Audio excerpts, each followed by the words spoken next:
நம்மோட முன்னாள் ஆளுநர் திருமிகு தமிழிசை சவுந்தரராஜன் இணைந்திருக்கிறார். அவரோடு பேசலாம். வணக்கம். மத்திய பட்ஜெட் 2024 தாக்கல் செய்யப்பட்டிருக்கிறது. இது யாருக்கானதாக நாம் பார்க்க வேண்டும்? அனைவருக்குமான பட்ஜெட்டா அல்லது ஆதரவளித்தவர்களுக்கு மட்டுமான பட்ஜெட்டாக பார்க்க வேண்டுமா? அனைவருக்கும் ஆதரவு அளிக்கும் பட்ஜெட்டாக நாம் பார்க்க வேண்டும், அவ்வளவுதான். ஏனென்றால் இதில் எந்தவித துறையை சார்ந்தவர்களும் விடுபடவில்லை. பெண்களில் ஆரம்பித்து இளைஞர்கள், சிறு குறு தொழில் செய்பவர்கள், தொழிலாளர்கள், மாணவர்கள், விவசாயிகள், நெசவாளர்கள், இந்த எல்லோருமாக உள்ளடக்கிய ஒரு பட்ஜெட் இது. அதனால இது ஏதோ ஒரு சாராருக்கான பட்ஜெட் என்று முன்னிறுத்துவது என்னை பொறுத்த மட்டில் மிக மிக ஒரு தவறான ஒரு காரியம் என்பதைத்தான் நான் தெரிவித்துக் கொள்கிறேன். இதுல ரொம்ப முக்கியமா ஆந்திரா, பீகார் இவர்களுக்கு சிறப்பு அந்தஸ்து கொடுக்க முடியாததுனால சிறப்பு கவனம் செலுத்தப்பட்டிருக்கு அப்படின்ற விமர்சனமும் முன்வைக்கப்படுது. இல்ல, இதுல என்ன தப்புன்னு நான் கேக்குறேன். ஏன்னா ஆந்திரா நான் தெலுங்கானா ஆளுநரா இருந்ததுனால சொல்றேன். ஆந்திராவும் தெலுங்கானாவும் பிரிந்ததுல ஆந்திராவின் தலைநகரம் தெலுங்கானாவிற்கு போய்விட்டது. 10 ஆண்டுகள் அந்த தலைநகர் பிரச்சனை இருந்தது. ஆக ஒரு தலைநகரை மேம்படுத்துவதற்கு ஒரு மாநிலம் பின்தங்கிய மாநிலமாக இருக்கும் பொழுது, ஒரு மாநிலத்திற்கு தேவை இருக்கும் பொழுது அந்த மாநிலத்திற்கு சில சலுகைகளை வழங்குவதில் தவறில்லை. உதாரணத்திற்கு நார்த் ஈஸ்ட் முற்றிலுமாக காங்கிரஸ் ஆட்சியில் புறக்கணிக்கப்பட்டது. இன்னைக்கு நார்த் ஈஸ்ட் அபரிதமான வளர்ச்சி அடைந்திருக்கிறது. ஆக அதே மாதிரிதான் பீகார். இன்னைக்கு பீகார்ல மருத்துவக் கல்லூரி கொடுத்ததை நம்ம குறை சொல்கிறோம். ஆனா நம்ம 11 மருத்துவக் கல்லூரி ஏற்கனவே கொடுக்கப்பட்டு இது 4 மருத்துவக் கல்லூரி நம்மளுக்கு கிடைத்திருக்கிறது. அதனால இது ஒரு கூட்டாட்சி தத்துவத்தில் அவர்களுக்கு தேவை இருக்கும் பொழுது அது கொடுக்கப்பட்டிருக்கிறது என்பது மட்டுமல்ல, அவர்களுக்கு கொடுக்கப்பட்டிருக்கிறது எங்களுக்கு கொடுக்கப்படவில்லை என்பதை நான் ஒத்துக்கொள்ள மாட்டேன். ஏனென்றால் அனைவருக்குமான பட்ஜெட், இந்த பட்ஜெட்ல இத்தனை லட்சம் கோடி கொடுக்கப்பட்டிருக்கிறது என்றால் இது அனைத்து மாநிலங்களுக்கும் உள்ளே இருக்கிறது. இப்ப பாலுன்னு சொன்னா அதுக்குள்ள நெய் இருக்கும், மோர் இருக்கும், தயிர் இருக்கும், வெண்ணையும் இருக்குது. ஆக உள்கட்டமைப்பில் அனைவருக்குமான பட்ஜெட் தான் இது. நான் தமிழகம் புறக்கணிக்கப்பட்டிருக்கிறது என்பதை நான் ஒத்துக்கொள்ள மாட்டேன். ஏன்னா இது தவறாக முன்னிறுத்தப்படுகிறது. இன்னைக்கு வைசாக் சென்னை காரிடர் அது எவ்வளவு பெரிய, தெலுங்கானா வழியா தான் வருது. ஆனா அது எவ்வளவு பெரிய பொருளாதார வசதியை நமக்கு மேற்படுத்தி கொடுக்கும் என்பதை நாம தான் புரிந்து கொள்ள வேண்டும். 3 லட்சம் கோடி பெண்களுக்கு ஒதுக்கப்பட்டிருக்கிறது. தமிழகத்தை சார்ந்த பெண்கள் இல்லையா அதுல? அதே மாதிரி 4 கோடி இளைஞர்களுக்கு வேலை வாய்ப்புன்னு அல்ல தமிழகத்தை சார்ந்த இளைஞர்கள் இல்லையா? 1 கோடி இளைஞர்களுக்கு திறன் மேம்பாடோடு உதவித்தொகையோடு வேலை வாய்ப்பை ஏற்படுத்தி கொடுக்கணும்னா அதுல தமிழக இளைஞர்கள் இருக்க மாட்டார்களா? முத்ரா வங்கிக்கு 10 லட்சத்திலிருந்து 20 லட்சம் ஏற்றப்பட்டிருக்கிறது என்றால் முத்ரா வங்கியில அதிகம் பலன் பெற்றவர்கள் தமிழக பெண்கள். அப்படின்னா தமிழக பெண்கள் அதுல பலன் பெற மாட்டார்களா? 10 லட்சம் கல்வி உதவித்தொகை அதிகரிக்கப்பட்டிருக்கிறது, தமிழக மாணவர்கள் பலன் பெற மாட்டார்களா? ஆக இதுல எல்லாவற்றிலுமே ஒட்டுமொத்த நாட்டிற்கான அதிகப்படியான பட்ஜெட்டில் தமிழகம் பலன் பெறும் என்பதைத்தான் நான் தெளிவாக சொல்கிறேன். முக்கியமாக ஆந்திராவுக்கு நிறைய சிக்கல்கள் இருக்கு அப்படின்றதும் முன்னாடியிலிருந்தே நிலவக்கூடிய ஒரு விஷயம் தான். பீகாரும் பின்தங்கிய மாநிலமாக இருக்கு அப்படின்ற நிலைமையும் ரொம்ப நாளா இருக்கக்கூடிய விஷயம் தான். ஆனா இப்போ கூட்டணிக்கான ஆதரவு தேவைப்படுறதுனால தான் இப்போ கூடுதலான அறிவிப்பு கொடுக்கப்பட்டிருக்கு அப்படின்ற விமர்சனத்தை எதிர்க்கட்சிகள் முன்வைக்கிறாங்க. இதுல என்ன தவறுன்னு நான் கேட்கிறேன்.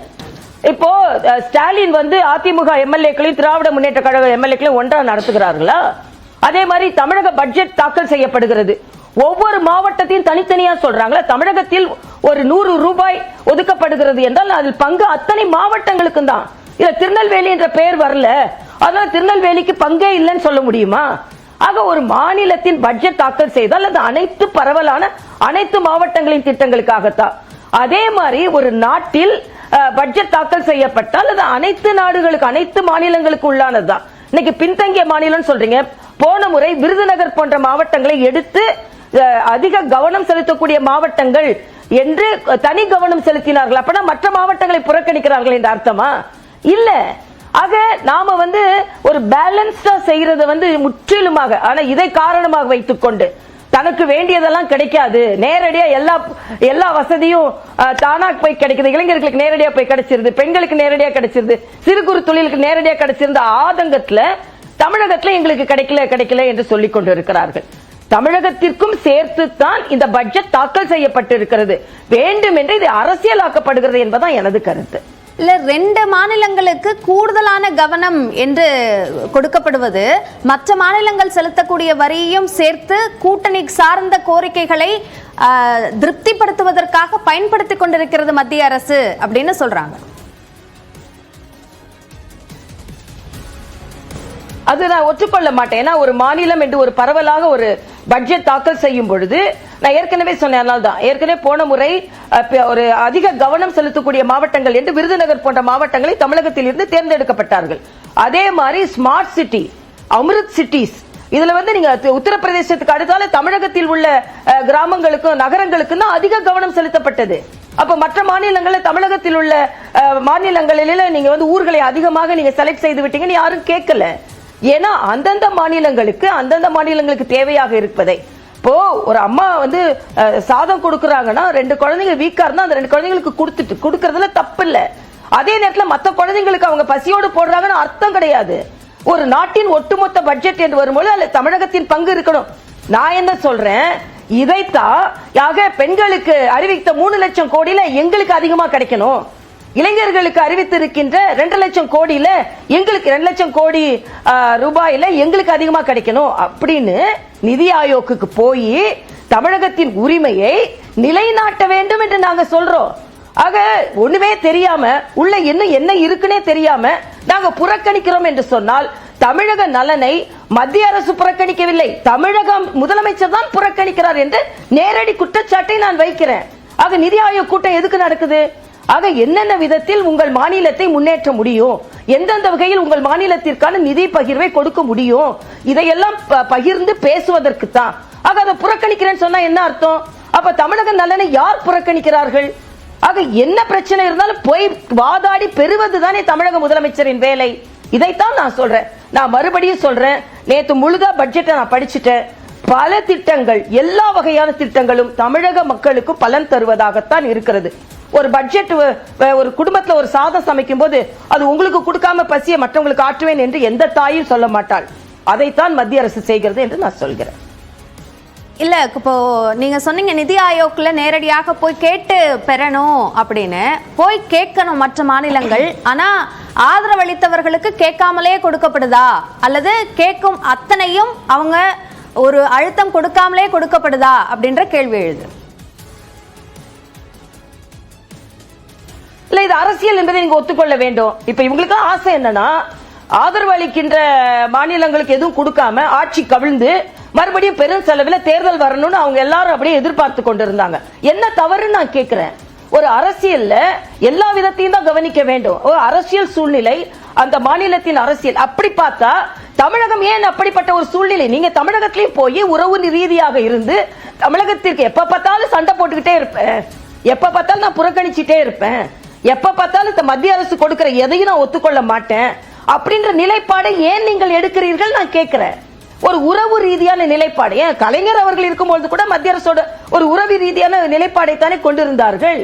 ஆக எப்பொழுதுமே அரசியல் செய்து கொண்டிருக்காதீர்கள்.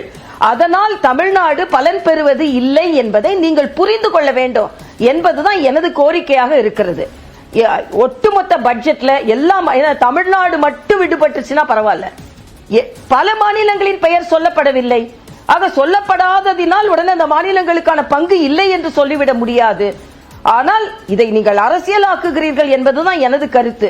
இன்னைக்கு தமிழ்நாட்டில் உள்ள எல்லா திட்டங்களிலும், அதுவும் தமிழ்நாட்டில் நிச்சயமா, உதாரணத்திற்கு கேன்சரோட ட்ரக்ஸ் குறைக்கப்பட்டிருக்க, வரி விலக்கப்பட்டிருக்கிறது. தமிழ்நாட்டில் உள்ள கேன்சர் நோயாளிகள் பலன் பெற மாட்டார்களா? அதே மாதிரி டிரான்ஸ்பிளான்ட்டுக்கான மருந்துகள் வரி முற்றிலுமாக விலக்கப்பட்டிருக்கிறது. தமிழகத்துல தான் அதிக மாற்று உருவை சிகிச்சை நடக்கிறது. அப்ப தமிழக மக்கள் இதில் பலன் பெற மாட்டார்களா? ஆக நல்ல திட்டங்கள் பரவலாக, தொழில் முனைவோர் என்றால் தமிழ்நாட்டில் உள்ள தொழில் முனைவர் பலன் பெற மாட்டார்களா? இந்த ஏஞ்சல் டாக்ஸ் எடுத்தது ஸ்டார்ட் அப்ஸ்க்கு எவ்வளவு உதவி செய்யும் தெரியுமா? நான் நிர்வாகத்துல இருந்ததுனால சொல்றேன். தமிழ்நாட்டில் தான் அதிக ஸ்டார்ட் அப்ஸ் வருது. அப்ப அந்த ஏஞ்சல் டாக்ஸ் எடுத்ததுனால தமிழக தொழில் முனைவர் பலன் பெற மாட்டார்களா? ஆக ஒட்டுமொத்தமாக ஒரு நல்ல பட்ஜெட்டை ஒரு மாநிலத்தின் பேர் இல்ல அப்படின்றதுக்காக அந்த மாநிலத்தின் மக்களுக்கு பங்கே இல்ல அப்படின்னு சொல்றதை நான் ஒப்புக்கொள்ள மாட்டேன். பரவலாக இது நல்ல பட்ஜெட். விவசாயிகள் பலன் பெறுகிறார்கள், தமிழக விவசாயிகள் பலன் பெற மாட்டார்களா? ஆக உங்களுக்கு நல்ல பட்ஜெட் தாக்கல் செய்தாங்களே, இது எல்லாருக்கும் போய் பலன் பெற்றுருமே, அப்ப நம்ம அரசியல் செய்ய முடியாதே, அதனால நம்ம நிதி ஆயோக்க நம்ம புறக்கணிக்கிறோம் என்று அப்பட்டமான அரசியல் செய்கிறீர்கள் என்பதுதான் எனது குற்றச்சாட்டு. ஓகே, நீங்க சொன்ன இந்த ஏஞ்சல் டாக்ஸ், அதே மாதிரி எம்ப்ளாய்மெண்ட் லிங்க் இன்சென்டிவ், இந்த விஷயங்கள் எல்லாம் காங்கிரஸோட தேர்தல் அறிக்கையோட காப்பி பேஸ்ட் அப்படின்ற விமர்சனத்தை ராகுல் காந்தியும் முன்வைக்கிறார், ப. சிதம்பரமும் சொல்றாரு. அதாவது ராகுல் காந்தி சொல்கிறார் இது நாற்காலிக்கான பட்ஜெட், நான் சொல்றேன் இது நாட்டுக்கான பட்ஜெட். நான் சொல்றேன் நீங்களால தேர்தல் அறிக்கை மட்டும்தான் கொடுக்க முடியும், ஆனா அதை செயலாற்றுவதற்கு மோடிஜி போன்ற ஒரு டாஸ்க் மாஸ்டர் வேணும். அதே மாதிரி பல இடங்களில் இருந்து நல்லவற்றை எடுத்துக்கொள்வதில் தவறில்லையே. அப்ப நீங்க கொடுக்கறத நீங்க அப்ப அறிக்கைக்கு மட்டும்தான் இருக்கணுமா? அப்ப உங்களோட நோக்கம் என்ன? ஓட்டு வாங்குறதுக்கு மட்டும்தான் அந்த அறிக்கை கொடுத்தீங்களா? மக்களுக்கு எப்படியாவது சென்று சேர வேண்டும் தானே. அதுல மற்ற இடங்களில் இருந்து நல்லவை இருந்தால் அதை எடுத்துக்கொள்வதில் என்ன தவறு? ஆனா அதுலதான் எடுத்து சொன்னா சொல்ல முடியாது. மரியாதைக்குரிய நிர்மலா சீதாராமன் அவர்கள் இன்னைக்கு ஏஞ்சல் டாக்ஸ் ஏன் நீக்கப்பட்டது என்றால் பல நாட்கள், பல ஆண்டுகள், ஏன்னா புதுச்சேரியில இருந்து நாங்க அதுக்கான கோரிக்கை நாங்க வைத்தோம், அதனால பல ஆண்டுகள் இதற்கான கோரிக்கை இருந்தது, அதனால அது நீக்கப்பட்டது என்று சொல்கிறார்கள். ஏன்னா ஏஞ்சல் டாக்ஸ் ஆரம்பத்துல கொண்டு வந்தது யாரு? ஆக நீங்க நீட்டு கொண்டு வந்தது மாதிரி கொண்டு வந்தவங்களே நாங்க நீக்கிறோம்னு போட்டுக்கொண்டால் அது நல்லவை எங்க இருந்தாலும் எடுத்து அது செயலாற்றப்பட்டிருக்கிறதே. அப்ப இவங்க பேப்பர்ல இருக்கணும், இவங்க 5 வருஷம் எதுவுமே நடைபெறக்கூடாது என்று சொல்ல முடியாது அல்லவா? ஆக நல்லவை எங்கே இருந்தாலும் அது பொதுமக்களுக்கு பலன் தருகிறது என்ற வகையில் தான் மத்திய அரசு நடந்து கொண்டு இருக்கிறது. உங்களுக்கு ஆதங்கம் இப்போ ஏதோ எல்லாம் நல்லது நடக்குதே, என்ன செய்யறது, எப்படி எதிர்கொள்கிறது என்று நான் கேட்கிறேன். செங்கோல் தமிழகத்தின் ஒரு அடையாளம் தானே. மற்ற மாநிலங்கள் சண்டை போட்டாங்களா தமிழகத்தின் அடையாளத்தை கொண்டு அங்க வச்சீங்கன்னு? அப்படி இல்லையே. ஆக ஒரு கூட்டாட்சி தத்துவத்தில் அனைத்து மாநிலங்களுக்கும் அனைத்தும் கிடைக்க வேண்டும், நமக்கு கிடைக்கும் உரிமை நிச்சயமா கிடைக்க வேண்டும். நான் ஒன்றை தமிழக மக்களுக்கு சொல்லிக் கொள்கிறேன். நாங்க தமிழகமும் பலன் பெறுகிறது என்று சொன்னா உடனே எங்களை ட்விட்டர்ல பேஸ்புக்ல உங்களுக்கு தமிழகத்தின் மீது அக்கறை இல்லை என்று எழுதுகிறீர்கள். அப்படி அல்ல.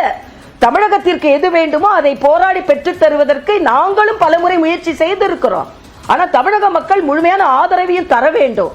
அதே நேரத்தில் தமிழகம் எந்த வகையில் இன்னைக்குதான் பட்ஜெட் தாக்கல் செய்யப்பட்டிருக்கிறது, இதுல தமிழகத்தின் பங்கு என்னென்ன இருக்கு அப்படின்றத இன்னும் விரிவாக அமர்ந்து தமிழகத்திற்கு பெற்றுத்தர வேண்டியது தமிழக பாராளுமன்ற உறுப்பினர்கள், தமிழகத்தை சார்ந்த முதலமைச்சர். அதை புறக்கணிப்பதுதான் இன்று தமிழக மக்களை உதாசீனப்படுத்துவது என்று நான் தெளிவாக எனது குற்றச்சாட்டை நான் வைக்கிறேன். சரி, வருமான வரியில புதிய திட்டம் அதுதான் அதிகமா ஊக்குவிக்கப்படுது, இது சேமிப்பு திறனை குறைக்கக்கூடியதா அமையும் அப்படின்னு வல்லுநர்களை விமர்சிக்கிறாங்க. உங்க பதில்? இல்ல, இதுல நீங்க பாத்தீங்கன்னா செல்போனோட விலை குறையுது, தங்கத்தோட விலை குறையுது. இன்னும் சொல்ல போனா நான் உண்மையிலேயே தங்கத்தின் விலை இன்னைக்கு சிதம்பரம் மாற்று கருத்து சொன்னா கூட நான் தங்கம் பெண்களின், நமது தமிழக பெண்களின் வாழ்வியலோடு ஒன்றியது. ஆக தங்க கடைக்கு போகும் பொழுது ஒரு விலையை வெளியே வரும்போது 2300 ரூபாய் கிட்ட குறைஞ்சது ஒரு பவுனுக்குன்னா அது எவ்வளவு பெரிய பாக்கியம். இதெல்லாம் சேமிப்பை ஏற்படுத்துவது தானே. ஆக இப்போ உள்ள சமீபத்திய பொருளாதாரம் என்ன சொல்கிறது? நீங்க செலவு செய்வது கூட சேமிப்பாக உங்களுக்கு திரும்ப வருகிறது என்பதுதான். ஆக இதையெல்லாம் தனிநபர்கள் முடிவு செய்வதை கூட அரசாங்கம் தான் செய்யணும் அப்படின்னு நினைக்கிறது நம்ம ஒத்துக்கொள்ள முடியாது. இன்னைக்கு வாங்கும் திறன் அதிகரித்திருக்கிறது, செலவிடும் திறன் அதிகரித்திருக்கிறது. ஆக வாங்கும் திறன் அதிகரிக்கலன்னா எல்லாத்தையும் சேமிப்புல கொண்டு போடுன்னு சொல்றீங்கன்னு சொல்லுவாங்க. அதனால மக்களின் பணப்புழக்கம் அதிகரித்திருக்கிறது, வாங்கும் திறன் அதிகரித்திருக்கிறது. எப்பொழுது வாங்கும் திறன் அதிகரித்திருக்கிறதோ அப்பொழுது சேமிப்பு திறனும் அதிகரிக்கும் என்பதில் அந்தந்த குடும்பத்தில் உள்ள வீட்டின் பொருளாதாரம் மேம்பட்டாலே நாட்டின் பொருளாதாரம் மேம்படும். அதுல வீட்டின் பொருளாதாரத்தை மேம்படுத்துவதற்காகத்தான் இன்று பொருள்களின் விலை குறைந்திருக்கிறது. இன்னைக்கு ஆரோக்கியத்திலும் அதிக கவனம் செலுத்தி இருக்கிறார்கள். இன்னைக்கு பாத்தீங்கன்னா பாமாயில் போன்ற எண்ணெய்கள் இறக்குமதி மட்டுமே செய்து கொண்டிருந்தார்கள். இந்த இந்திய எண்ணெய், நமது நாட்டு எண்ணெய், நல்லெண்ணெய், கடலை எண்ணெய்க்கெல்லாம் இன்னைக்கு கடலை எண்ணெய், கடலை பருப்பு, எள்ளு இவற்றின் உற்பத்தி ஊக்கப்படுத்தப்பட்டிருக்கிறது. அப்படி என்றால் நமது நாட்டில் உள்ள அனைத்து ரா மெட்டீரியல்ஸ் என்று சொல்லும் பொருட்களுக்கு அதிக விற்பனை கிடைக்கும். அதன் மூலமாக மக்கள் பலன் பெறுவார்கள். சிறு குறு விவசாயிகள், சிறு குறு தொழில் செய்பவர்கள் பலன் பெறுவார்கள். ஆக இதுல நல்ல பணப்புழக்கம் இருந்தா சேமிப்பு இல்லாம எங்க போகும்? வருமான வரியை பற்றி சொல்கிறார்கள், 17,500 ரூபாய் ஒருவருக்கு மிச்சமாகும். ஆக இதெல்லாம் சேமிப்பு தானே. சரி, இணைப்பில் வந்து எங்களுடைய பல்வேறு கேள்விகளுக்கு பதிலளித்தமைக்கு நன்றி திருமிகு தமிழிசை சவுந்தரராஜன். வாய்ப்பளித்தமைக்கு நன்றி. வணக்கம்.